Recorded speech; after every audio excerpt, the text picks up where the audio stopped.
Destino Oceanía, episodio 68. Bienvenidos a Destino Oceanía, el podcast donde charlamos sobre vivir, trabajar, estudiar y emprender en Australia y Nueva Zelanda. Bueno a todos y todas, bienvenidos a este episodio, el episodio número 68 de Destino Oceanía. En este caso es una experiencia Destino Oceanía en la cual vamos a charlar con Cote. Cote actualmente se dedica al yoga en la ciudad de Christchurch y tiene una historia muy interesante, la cual nos va a contar durante la entrevista que le hice hace algunos meses. Pero antes de entrar a la entrevista de lleno, les quería comentar algunas cosas. Primero les quería recordar que tenemos nuestras guías para trabajar si están interesados en ir a trabajar, a migrar a tanto Australia como Nueva Zelanda. Tenemos una guía para trabajar y una guía para migrar. Ambas están en nuestro website. Son gratis y tienen un montón de información que seguro les va a interesar. También les recordamos que a través de SkillsBridge, nuestra agencia de reclutamiento, estamos buscando gente que quiera venir a Nueva Zelanda, que sea calificada, que tenga un buen nivel de inglés para poder presentarse en una entrevista.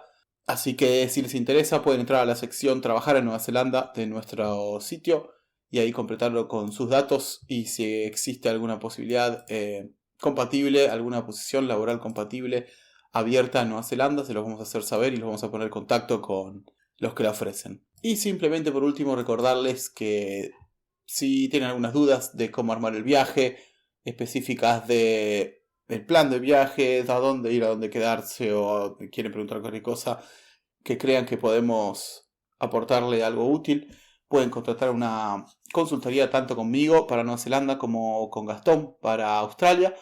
Y si necesitan asesoramiento más técnico, asesoramiento legal, tenemos un agente de inmigración asociado que también los puede ayudar tanto a evaluar su caso como para presentarlo y reunir toda la evidencia, ya sea para aplicar una visa de estudios, visa de trabajo, residencia, homologación de título, etcétera, etcétera, etcétera. Así que nada, hoy tenemos un episodio muy interesante en el cual Cote no solo nos cuenta cómo llegó a dedicarse al yoga sin antes haberlo hecho, antes de ir a Nueva Zelanda, cómo vivió 2 terremotos en la ciudad de Christchurch y todas las peripecias que tuvo que vivir viviendo en este hermoso país. Así que nada, sin más, los dejo con la charla con Cote Aguilar. Saludos y nos vemos al final de la charla. Bueno amigos y amigas, bienvenidos a una nueva experiencia Destino Oceanía. Hoy la verdad estamos con una persona que hace mucho tenía ganas de entrevistar porque conozco su presente y sé lo que hace ahora, pero me interesa mucho saber cómo llegó hasta allí, y sé que a ustedes también les va a interesar, a todos los que están planeando venir para acá, a todos los que se dedican a lo que se dedica a ella, que sabemos que hay muchos como Gastón que se dedican también al yoga, que nos escuchan. Y bueno, nos va a contar toda su historia y su camino de cómo llegó a esta situación y cómo logró todo lo que logró y todo lo que pasó en el medio también. Así que, Cote, bienvenida a Destino Oceanía. Muchas gracias, qué honor. Primera vez que hago algo en español. ¿Sí? ¿Hiciste otras de podcast en pero inglés? Todo en inglés. Ahí va. Sí, como Bueno, cool. Bueno, debería ser más fácil. Se supone. Supuestamente. Vamos a ver. Bueno, Cote, lo que siempre preguntamos a nuestros invitados, la primera pregunta clásica siempre es: ¿por qué decidieron este destino? Primero, ¿por qué decidiste irte de tu país, de Chile? ¿Y por qué decidiste venir a Nueva Zelanda? Decidí salir de Chile porque creo que cualquier persona que está escuchando esto no hay mucho que decir estando en Sudamérica, que iba a terminar como en un futuro de pobre. Si no tenía la fundación como para empezar, o los contactos, como todo funciona en Chile. Y New Zealand era porque era súper lejos, lo más lejos que encontré. ¿Y qué? Porque, digamos, no saber qué te ibas a encontrar te llamaba la atención. ¿O era la Working Holiday? La Working Holiday. Lo que me llamó la atención, mis opciones eran, porque en Chile en ese tiempo, 2008, no se podía estudiar, sino la reforma no había cambiado. Claro. Todavía estaban recién como ni siquiera en el epicentro, como en la mitad de lo que fue el movimiento estudiantil de los chilenos para que cambiara la educación universitaria. Entonces, para que yo pudiera estudiar, aunque yo trabajara part-time y trabajara full-time y estudiara part-time, no me alcanzaba para pagarlo. Entonces, mis opciones eran bastante divertidas. Era Argentina o New Zealand.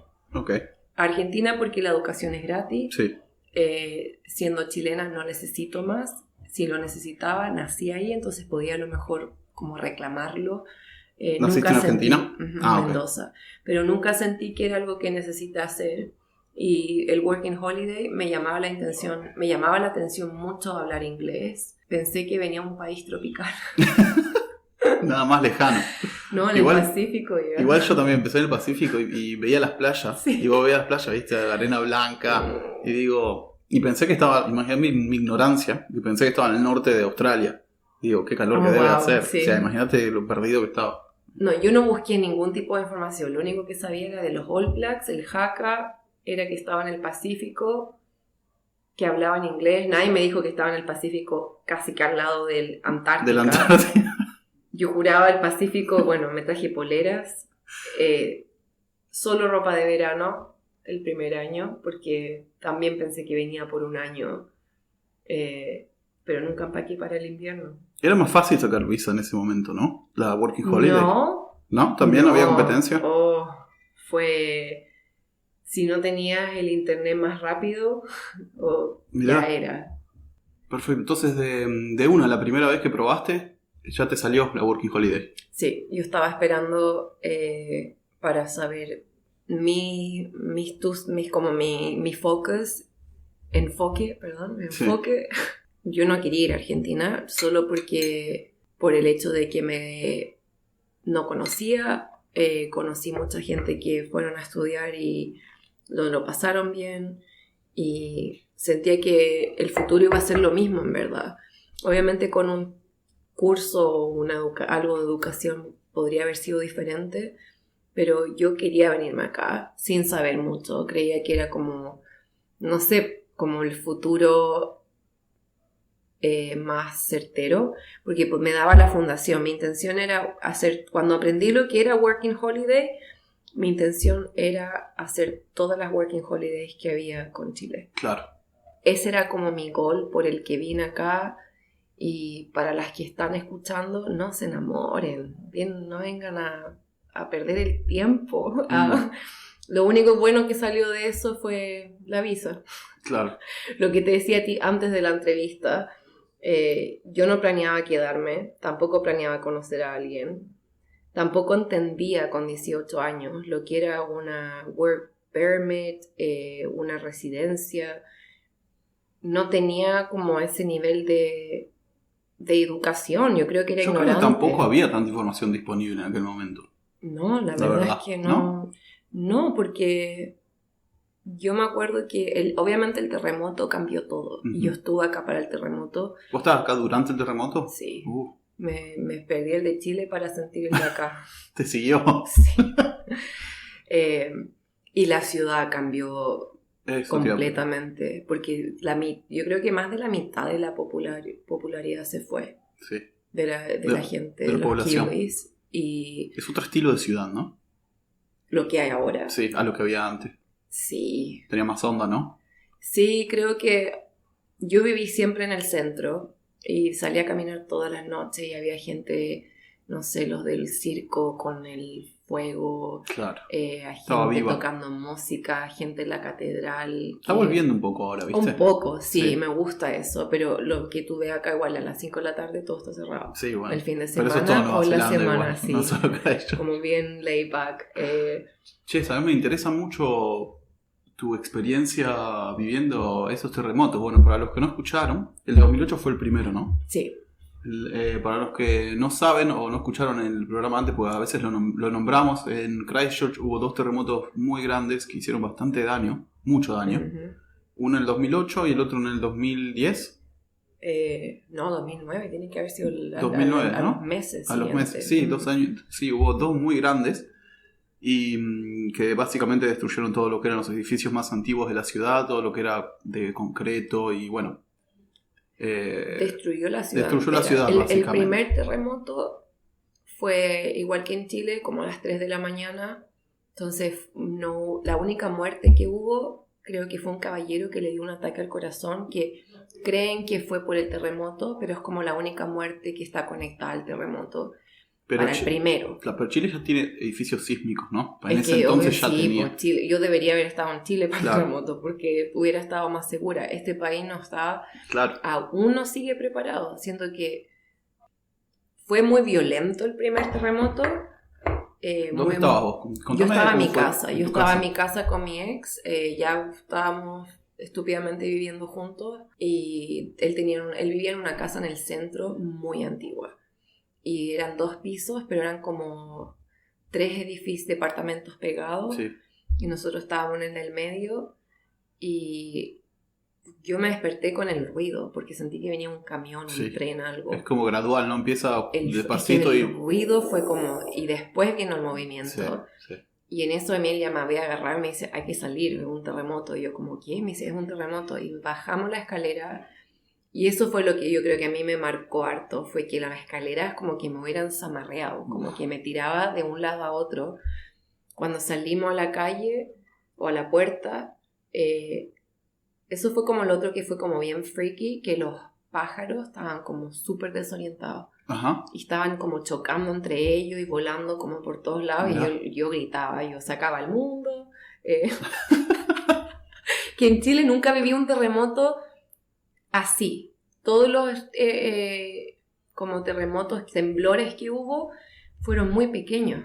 Entonces nunca, y siempre crecí, tápate la cabeza, métete Ya debajo. sabías lo que tenías que hacer. Pero nunca lo viví. El terremoto que pasó en Chile debería haber pasado el día que yo me vine, el año que yo me vine, porque cada 20 años tiene que haber un terremoto. Yo Ajá. me vine a los 18, entonces justo me lo perdí. Claro. Pero nunca había tenido la experiencia. Y fue el otro liquefaction, que tampoco sé cómo, liquefaction, Uh-huh. no sé cómo se dice en español, pero...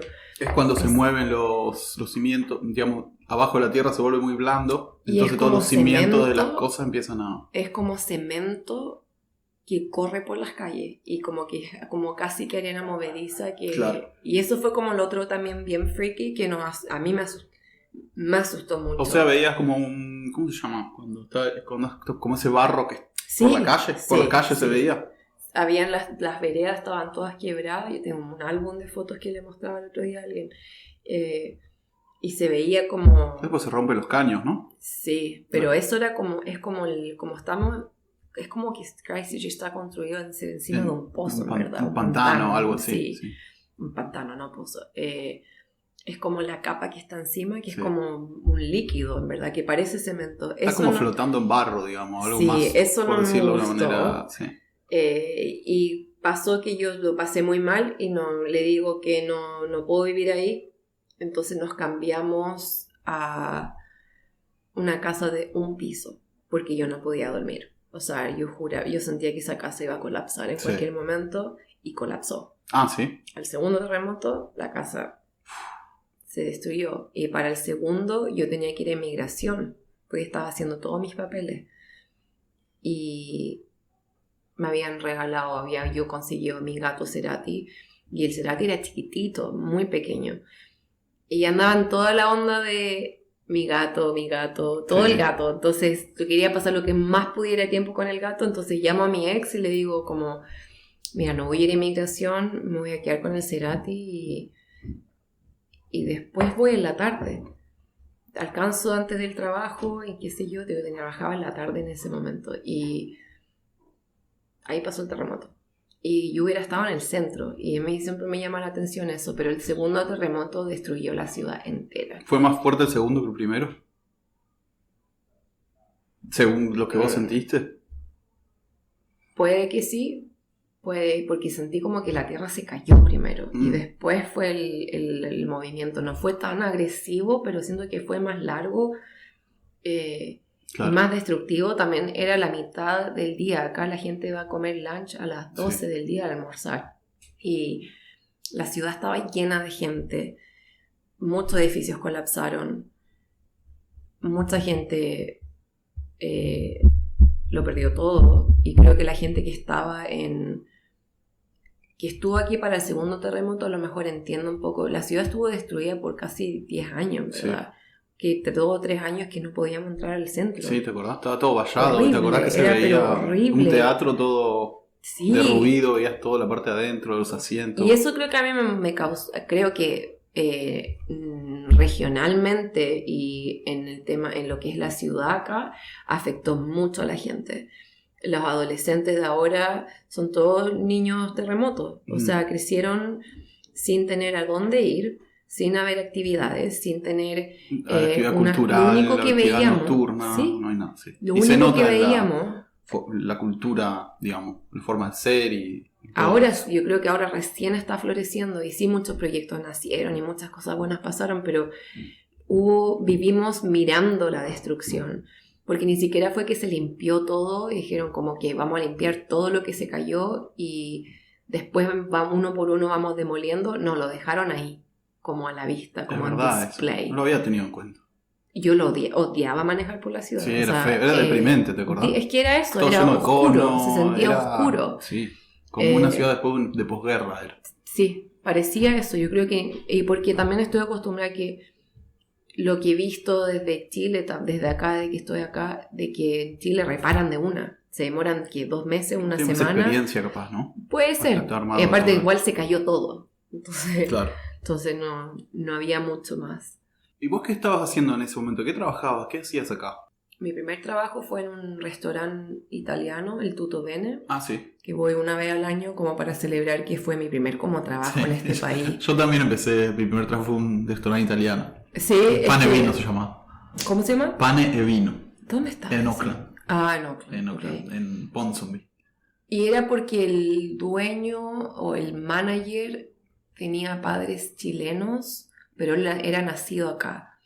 Él hablaba español como kiwi, como con acento español, en verdad. No hablaba en fluido nativo. Y ese fue mi primer trabajo, y ahí aprendí el primer día no sé cuántas palabras porque no tenía idea. Yo me vine jurando que sabía un poco de inglés. Lo que nos pasa a todos. No. No es el de la serie, ni el que estudiaste, no es ese inglés, ¿viste? No.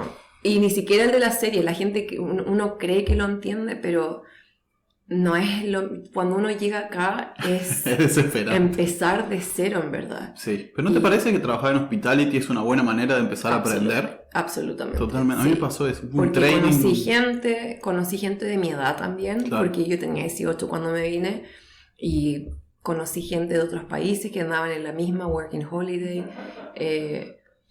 Creo que me dio la motivación también para aprender, porque cuando la gente me preguntaba algo y no tenía idea qué decir, como pásame la sal, no tenía idea qué era la sal. Sí. Yo iba corriendo al manager, lo miraba así como salt, y me miraba, agarraba la sal y me miraba así como salt. Te tuvo paciencia.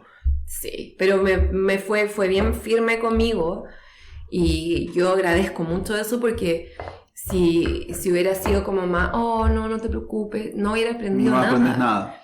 Después me fui a trabajar a una factory, una fábrica.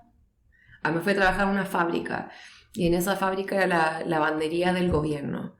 Entonces trabajaban con todas las toallas, sábanas de hoteles, las toallas del hospital, las sábanas del hospital, los uniformes. Y era porque conocí un grupo de latinos y ellos tenían contacto ahí. Claro. Y era la época muy alta para ellos, entonces estaban dando trabajo.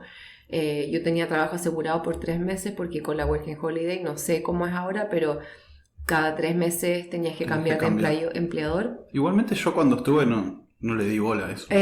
Cuando pasaron los 3 meses, entonces él contactó a Migración para que lo autorizaran a darme 3 meses más. Y después de eso, sí, estuve ahí 6 meses. Después ya había empezado otro trabajo, estaba de kitchen hand, lavando platos, entre medio. Después me fui a trabajar al aeropuerto, entre medio. Hubo un momento en que tuve 3 o 4 trabajos a la vez. Pero ¿no te pasó que te quemó eso? Como que sí, duré 2 semanas. Es terrible. Yo casi me mato. Sí. Yo me casi me mato porque como trabajaba en ese restaurante también. trabajaba en construcción, o sea, poner que salía a las 5 y a las 7 entraba, ¿viste? Uh-huh. Y una vez volviendo de construcción a las 5 estaba tan cansado de que casi me quedé dormido en la autopista, casi me mato chocando y dije, no, tampoco, eso ¿cuánto es que vale no valía la la pena? Eso fue, no valía la pena. Ya podía empezar a juntar plata, ya era mucho más plata de lo que nunca gané en Chile. Hay otra cosa aparte, cuando vos trabajás, tenés 2 trabajos y trabajás más de cierta hora, pagás más impuestos. Sí, eso era algo que yo no lo sabía. Claro, yo tampoco lo sabía. Y eso es algo que los que estén escuchando y vienen, ténganlo en cuenta, averigüen bien, porque si trabajan más de... no me acuerdo cómo es la fórmula, pero después la vamos a buscar. Creo que es por ganancia, más que por horas, pero también si tienes un secondary, como el empleador secundario, porque es más trabajo para ellos, entonces te cobra más. Claro. Pero tengan en cuenta, a veces vos pensás que estás trabajando más y cuando haces la cuenta terminás ganando capaz que $15 la hora. Por lo que a veces no vale la pena. No, a veces no vale la pena, así que averigüenlo bien eso. O sea que tenés harta experiencia en hospitality. Sí, pero jamás lo volvería a hacer. Claro, eso te quería preguntar, ¿y cuándo diste el switch a yoga, a lo que haces ahora? ¿Cuándo empezaste a estudiar? ¿Quedaste acá? Mira, si por eso digo, el ex, le damos las gracias si estás escuchando, gracias por la visa, gracias por el tiempo perdido y gracias por romperme el corazón porque fue por eso que encontré yoga. Ajá. Nosotros nos separamos y yo estaba aburrida de ganar tan poco. Sí. Y viendo que la gente ganaba, que se podía hacer más, era como eso. Yo decía como, he visto gente que sí, tendrán el inglés, pero hacen la mitad del trabajo que puedo hacer yo. Y sabía mis capacidades porque también lo hice en Chile. Trabajé en otras cosas y ahí me fui a trabajar para el IRT, que es el de los impuestos, no sé, gobierno de impuestos, algo así. Sí, la agencia como el IRS de Estados Unidos es lo mismo. Los que te cobran los impuestos. Los que te cobran los impuestos. Me fui a cobrar impuestos.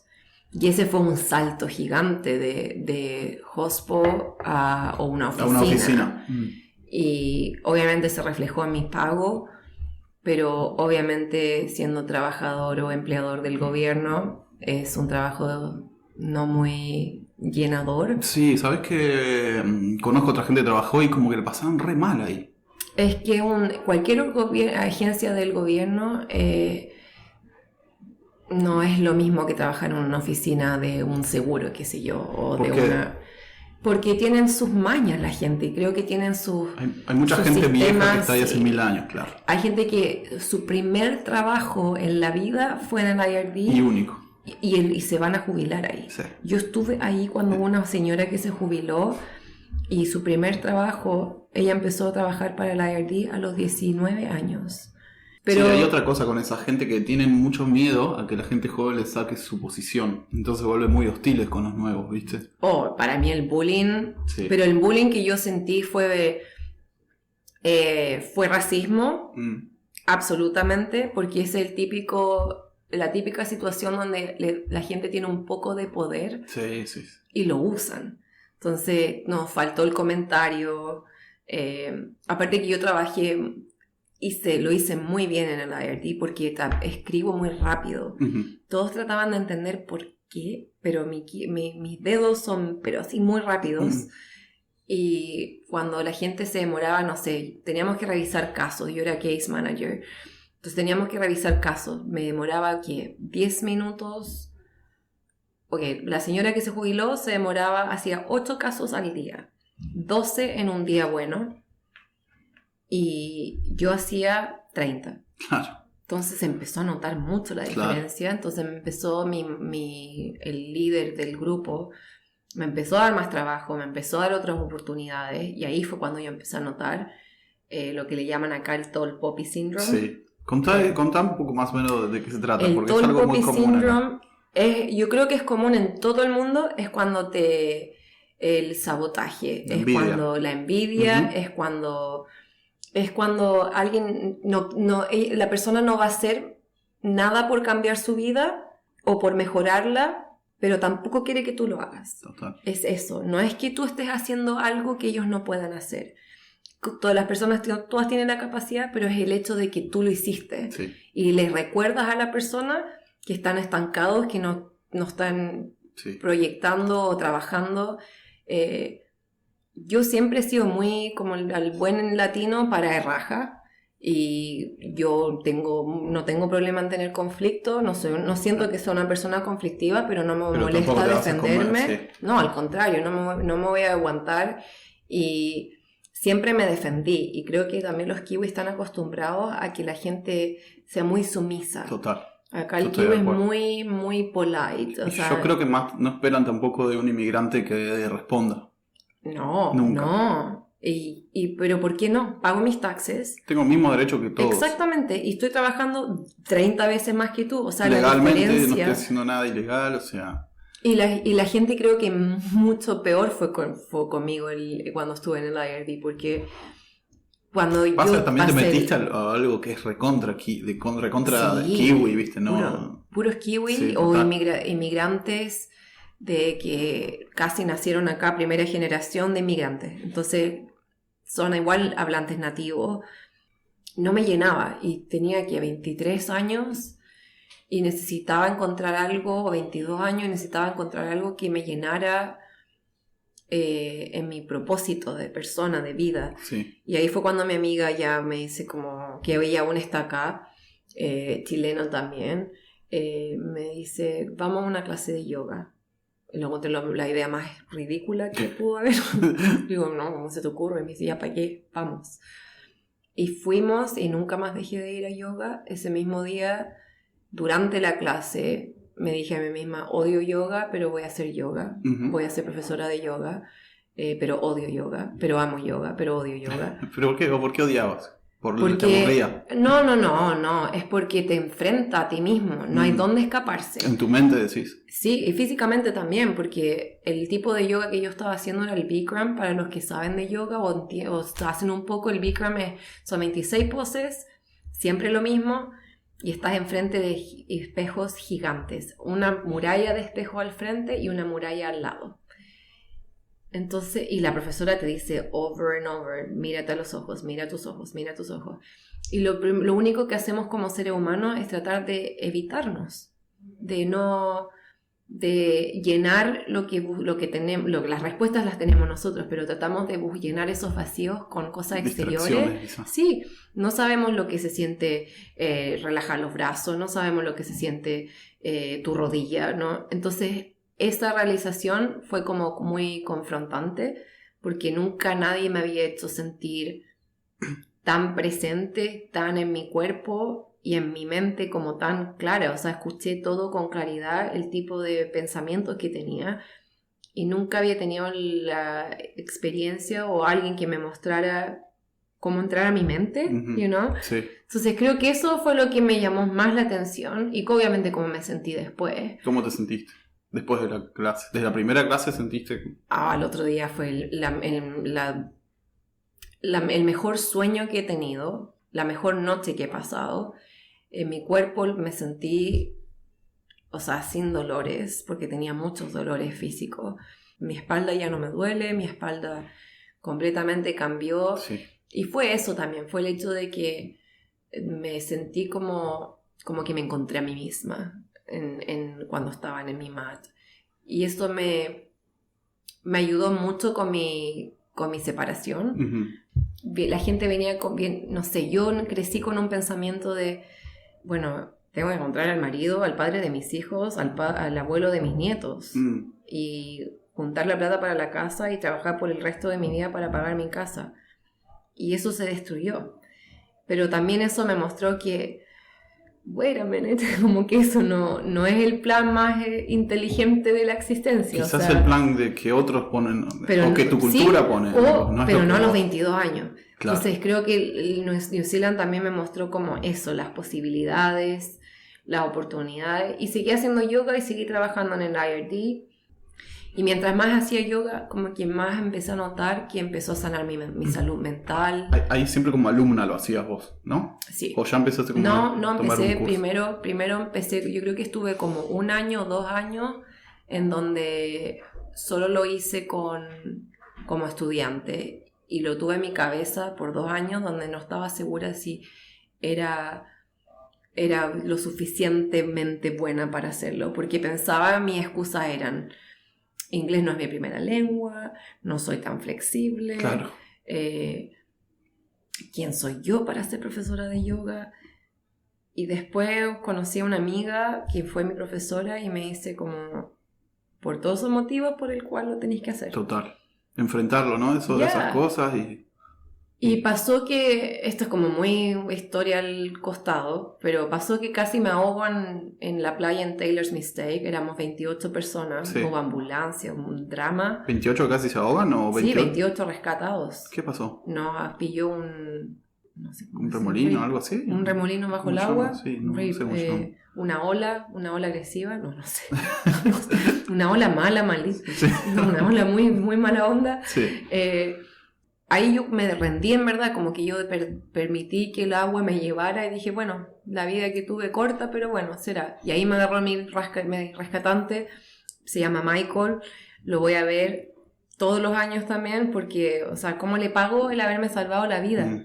El otro día yo haciendo 300 muffins hice para llevarles. Y ese fue como el punto como se dice, pivotear. ¿Punto de inflexión? Ya, donde dije, bueno, es ahora o nunca. Y me fui a un festival de yoga a Oakland con unas mejores amigas y empecé a averiguar. Mi intención era seguir trabajando con IRD porque eso pagaba mis cuentas y el yoga iba a ser un hobby, claro, pero algo que podía hacer como de repente, una vez a la semana y seguir siendo como practicante de yoga. Era parte de mi contrato. Lo que hubo discusión fue el hecho de que no querían que diera clases en otro lado o que tuviera otro trabajo. Y seguí ahí, creo que como por un año, seguí trabajando en el IRD mientras hacía un poquito de yoga en el costado, pero me empecé a cansar. ¿Siempre cursabas en Oakland o eso ya lo cursabas en Christchurch? ¿El curso? Cuando empezaste... era una organización australiana que vinieron a Wellington, actually. Okay. Y el resto del entrenamiento, la mayoría fueron 3 viajes o 4 viajes a Wellington y uno a Indonesia. La parte como final del curso fue en Bali. ¿En Ubud? No. No. ¿Fue Ubud? Sí, parece que fue en Ubud, Sí, donde están todos los sí, college. Pero estábamos como muy aislados. Sí. Entonces, no... Creo que la flexibilidad del curso fue lo que más me ayudó a mí a poder hacerlo, porque en ninguna parte podía yo renunciar a mi trabajo por 2 meses y después volver. Claro. Y después empecé a hacer...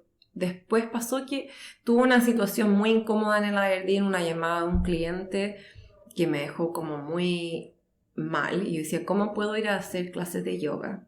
Pasa que ese case manager de IRD es como un enemigo de toda la población, básicamente. Sí, yo me sentía Sos el que le pide, así. el que le revisa todo lo que gasta Claro. la gente. Y le pide encima plata. yo estaba trabajando con lo que era la pensión alimenticia. No, Esa era mi área. Entiendo. Entonces eran situaciones, ¿La en de mi caso... la que tiene que pagar las parejas, eso? ¿O la que... Ajá. Claro. No podía. Se te presentó como una contradicción en lo Y que me hacía. desperté al otro día y le fui a dejar la carta de renuncia a mi jefe sin ni siquiera tener plata por acumular al costado. No, sin ni siquiera tener plata para mi renta, en verdad. Sin saber lo que estaba haciendo, pero lo único que sabía era que no podía seguir trabajando así. Bueno amigos, espero hayan disfrutado de esta charla con Cote. Dejó mucho para pensar, muchas experiencias y nos va a estar contando cuál fue su camino comenzando como profesora de yoga particular en el próximo episodio. Así que no se lo pierdan porque va a estar muy interesante. Les dejo un saludo a todos y nos estamos encontrando en el episodio 69 de Destino Oceanía. Recuerden de poner like y ponernos 5 estrellas si les gusta en cualquier plataforma que nos escuchen. Y adiós.